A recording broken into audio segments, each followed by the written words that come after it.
þá var þetta einhver kunningi þinn þarna fyrir austan. Hvað hét hann aftur, Davíð? Hét hann ekki Marteinn? Nei, ég man hvað hann hét Magnús. Já, Maggi vinur. Bað svo agalega vel að heilsa þér. Takk. Takk.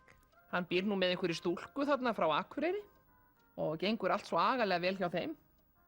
Og þau eiga saman litla stúlku sem er 2 ára. Gengur svo allt í lukkunar velstandi hjá þeim og hann á nú ættir að rekja þarna norður. Kynngautur.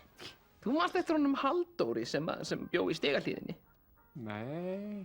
Ég man eftir honum. Djók. Ég hitti hann daginn, hann er orðinn læknir. Hitti hann í Domus Medica.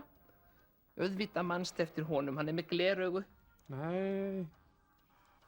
Jæja, allavega, konan hans, hún er skyld þér. Hún er frænka þín. Þú ættir nú að vita það, Davíð. Hún er að Víkingslækjaréttinni. Hverja mann er hún? Hún er dóttir hans Guðmundar sem dó. Þú manst nú eftir honum, Óskar. Nei. Nei. Auðvitað manstu það. Hann átti Land Rover. Fórum svo ofta heimsækjan þegar þú varst lítill. Og systir hans, hún var meðhjálpari hjá honum séra Þorbirni. Já, ég man eftir honum séra Þorbirni. Það var fyllibitta. Hann var engin fyllibitta, Davíð.